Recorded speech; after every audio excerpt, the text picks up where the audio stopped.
सर्वांनी ओळखलेलंच आहे। मी अशी एक स्त्री आहे, स्त्रियांमध्ये माझी सर्व रूपं आहेत। मी डॉक्टर आहे, कलाकार आहे, मी इंजिनियर आहे, मी सरस्वती आहे, मी लक्ष्मी आहे, परंतु मी एक दुर्लक्षित स्त्री आहे। कारण रूढी परंपरेनं मला शिकायला मिळालं नाही, म्हणून माझ्या शेतकरी बाबानं माझं लग्न लवकर करून दिलं। ते लग्न लवकर करून दिल्यामुळं मी माझ्या आयुष्याचे भोग भोगत आहे, कारण मी शेतकरी आहे।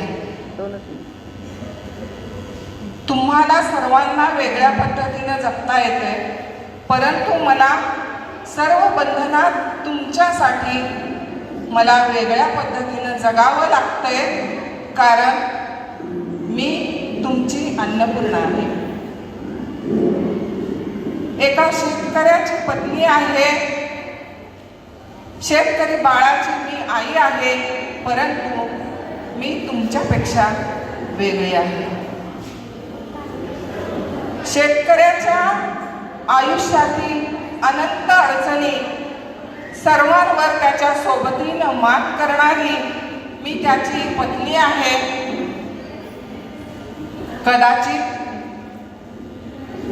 पीक पिकलं नाही, कर्ज भागलं नाही, म्हणून तो फासाला लटकेल। विवेकानंदांनी जसं गर्भवती पत्नीला सोडलं, एका स्त्रीवर तिचा आयुष्याचं ओझं टाकलं आणि ते निघून गेले, कारण त्यांना माहीत होतं ही एक दुर्गा आहे, तिनं तिचं आयुष्य जगावं। तसंच माझ्या वाट्याला तुमच्यापेक्षा वेगळं स्त्रीत्व आलेलं आहे, ते म्हणजे मी शेतकरी आहे। शेतकऱ्याचे दुःख अनंत आहे, परंतु सर्वांचा ईश्वरदाता असणारा हा भारतीय शेतकरी जवान जसा सीमेवर लढतो, तसा तुमच्या अन्नाच्या कणासाठी तो मातीत गाडतो। अनेक अडचणी आल्यावर फासाला आपल्या गळ्याला लटकवतो, अशा शेतकऱ्याची मी बायको आहे। मला त्याच्यासारखं आत्महत्या करून चालणार नाही, कारण मी एक आई आहे। समाजातील अशी एक उदासीनता चाललेली आहे।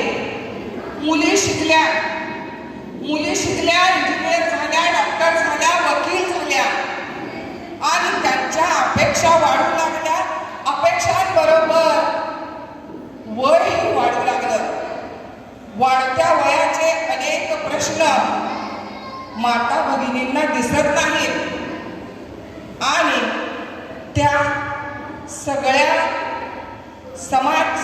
समाजाच्या व्यवस्थेमध्ये माझा शेतकरी मुलगा मात्र गाडला जातो। त्याच्या आयुष्याचं भविष्य कसं कुणाला कळत नाही आणि त्यात जर बदल झाला नाही तर उद्या तुम्हाला शेतकरी दिसणार नाही, अन्नपूर्णाही दिसणार नाही। कारण शेतकरी मुलगा जरी अशिक्षित असला तर तो सगळ्या व्यवस्थेचा मालक आहे, हे विसरून चालणार नाही। माझा मुलगा शिकलेला नाही, त्याचं कारण तो वडिलांसोबत सकाळी सकाळी पहाटे झुंजूच्या वेळेला हातात खुरपं आणि बैलगाडीचा धूळ घेऊन तो वडिलांसोबत राबायला जातो आणि त्याच्या हातचं मिळालेलं अन्न तुम्ही खात असता, परंतु तो मात्र आता अविवाहित आहे। माझ्या 36 वर्षाच्या मुलाचं मी काय करू? नवऱ्यानं